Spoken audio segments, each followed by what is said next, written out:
Halo semuanya, selamat datang kembali di channel Info Japan ID.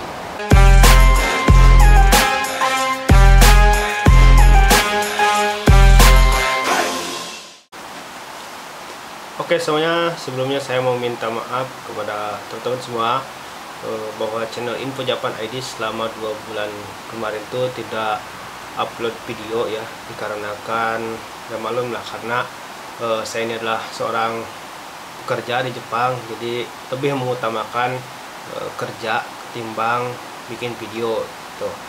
Jadi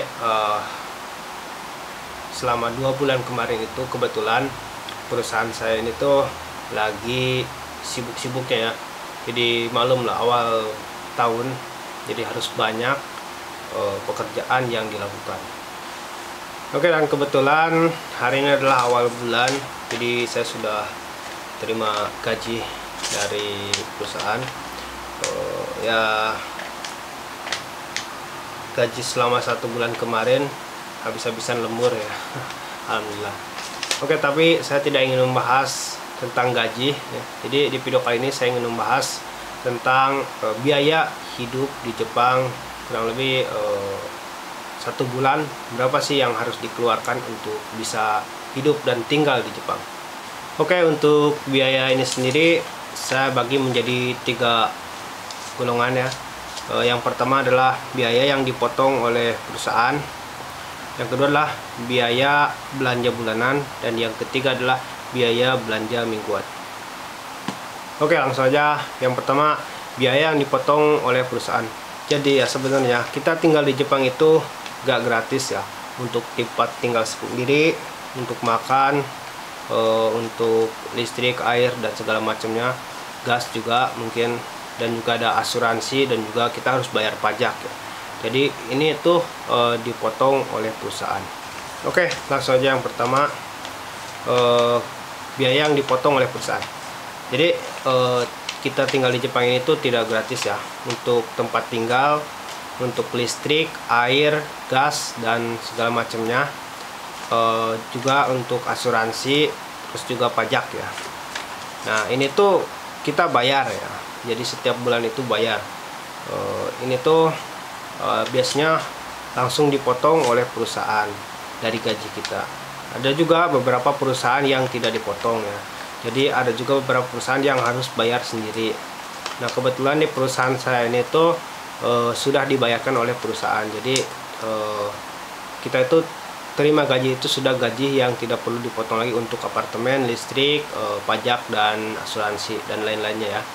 Beberapa yang dipotong dari perusahaan itu, jadi untuk 1 bulan saya tuh mengeluarkan untuk apartemen, listrik dan gas dan air itu sebesar 46.000 yen. Terus ada juga asuransi itu sebesar 12.000 yen. Untuk nengking itu pajak tahunan itu 23.000 yen kurang lebih ya. Terus juga ada internet, terus juga ada cuci baju di perusahaan itu 4.000 yen ya. Jadi untuk total semuanya yang saya keluarkan untuk biaya asuransi, apartemen, terus juga pajak, wifi, terus juga cuci baju ya di perusahaan, jadi itu akumulasinya itu sebesar 93.000 yen ini jadi potongnya sebesar 93.000 yen. Nah 93.000 yen kalau misalkan dikalikan rupiah sekarang itu sebesar kurang lebih 10 jutaan ya, 11 jutaan, 10-11 jutaan lah. Oke, selanjutnya biaya bulanan ya. Jadi biaya bulanan ini tuh untuk apa aja sih? Biasanya saya beli untuk peralatan rumah ya, seperti tisu toilet, terus sabun mandi, terus juga untuk perawatan, terus juga untuk banyak ya biaya bulanan itu. Nah biasanya saya tuh 1 bulan itu ngeluarin 2 mang ya, 20.000 yen untuk biaya bulanannya. Oke, selanjutnya adalah biaya mingguan. Untuk biaya mingguan ini adalah biaya kebutuhan pokok, yaitu biaya untuk makan, masak, dan juga jajan. Itu biasanya saya 1 minggu itu ngabisin kurang lebih 6-7 ribu yen ya. Kalau diakumulasikan selama 1 bulan itu kurang lebih sebesar 30 ribu yen ya, maaf ya. Jadi kalau misalkan ditotalkan itu biaya potongan dari perusahaan, biaya bulanan, dan biaya mingguan itu 93 ribu yen ditambah 20 ribu yen ditambah 30 ribu yen. Nah, oke, jadi biaya yang saya keluarkan selama 1 bulan untuk bisa hidup di Jepang ini tuh di luar dari biaya jalan-jalan, di luar dari biaya untuk beli baju misalkan ya, baju baru atau barang-barang apa yang diinginkan itu di luar itu ya. Nah, jadi saya itu mengeluarkan sebesar 140 ribu yen untuk bisa tinggal di Jepang selama 1 bulan. Itu kalau misalkan dirupiahkan kali rupiah sekarang itu 116.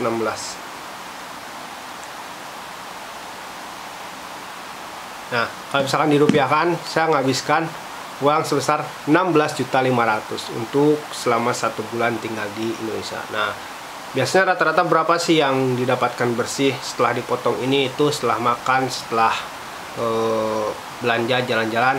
Nah, biasanya saya tuh bisa menyisihkan itu sebesar 6 atau 7 juta rupiah ya, kalau misalkan di rupiah. Nah, kalau misalkan di yen itu sekitar 50 mang. Jadi saya tuh 1 bulan hanya bisa menyisakan 50 ribu. Itu sudah termasuk dari uang lembur ya.